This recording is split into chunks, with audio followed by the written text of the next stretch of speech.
Good afternoon. My name is Adam Beverly. I'm going to give the presentation of my new business opportunity in Iran. Our organization is going to be called Together We Are Louder, a way out for oppressed women in Iran. Women in Iran are not given the same freedoms and equality that they enjoy here in the United States. Iran has a strict theocratic government and Sharia laws woven into all day-to-day life. Women are not looked at as equal to men in Iran, and many laws are completely biased negatively towards women. In the next part of my market plan, I'll give a little more detail on some of the laws placed on women that effectively shrink their freedom.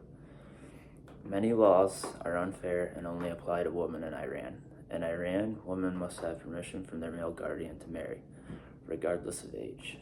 Once a woman is married, they also must meet specific criteria to divorce, as opposed to men who can do so for any reason at all. Women are also not allowed to be judges, and you will certainly not see any women in other positions of power. If a woman wants to obtain a passport or travel abroad, she must first be approved by her husband. If the husband wants to prohibit the wife from obtaining a passport and traveling abroad, there is no court proceeding to determine the decision's legality. These are just a few of the many laws within Iran that make many women feel trapped with no way out.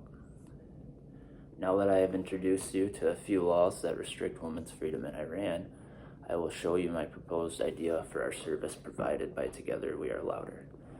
It is the mission of Together We Are Louder to empower, educate, and support women in Iran who face systemic oppression.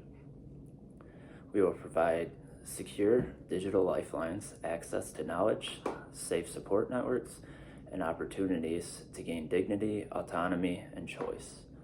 The biggest challenge to Together We Are Louder will overwhelmingly be providing these services for women in Iran while ensuring their safety from retaliation. In the essay's next session, I will dive a little deeper into the service provided for women in Iran.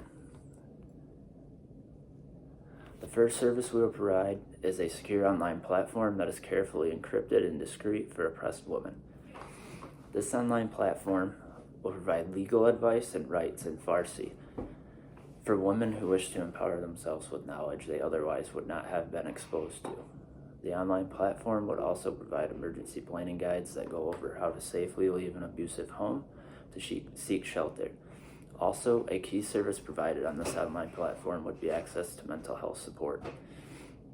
Licensed therapists could chat anonymously with women in Iran to provide support this way.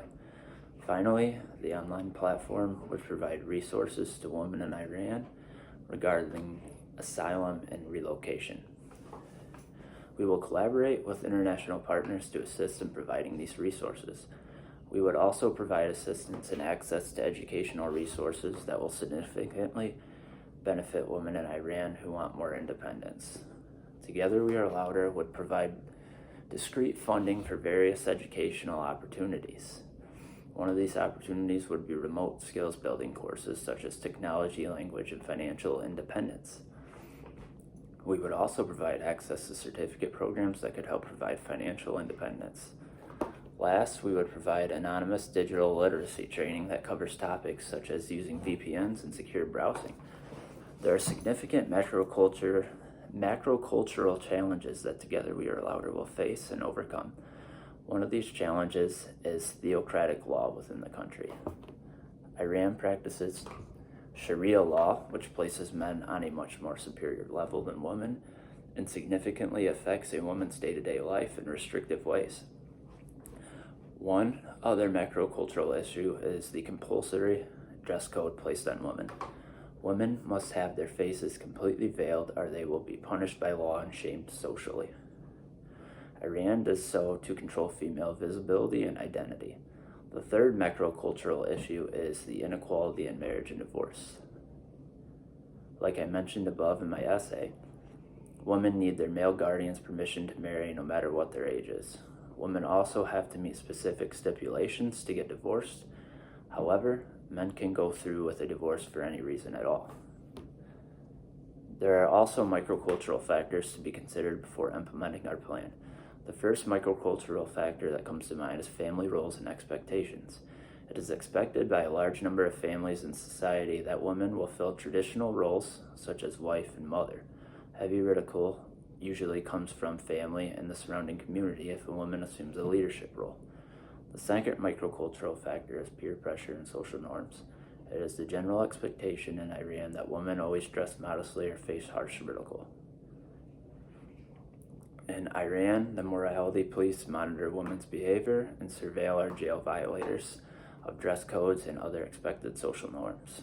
The accused are often even surveilled by the morality police.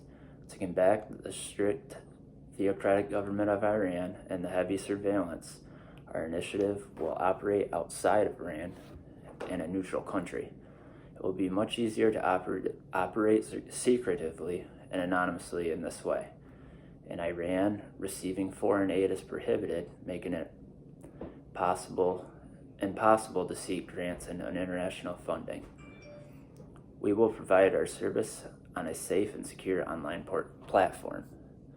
The second thing we would do to combat these micro and macrocultural factors is to ally with existing international activist groups that are already focusing on human rights in Iran. We would partner with London-based Justice for Iran, founded in 2010, which focuses on documenting human rights abuses and provides UN reports and legal advocacy. We have also planned to establish an alliance with San Francisco-based United for Iran, focusing on political prisoner tracking and new technology for freedom. The third and final activist group we would ally with is the New York-based Center for Human Rights in Iran. CHRI focuses on general advocacy, international pressure, and legal representation. It is my deeply held belief that the oppression put on women in Iran is a significant problem that needs to be addressed, and I hope for your participation in our organization. Together we are louder. A way out for oppressed women in Iran.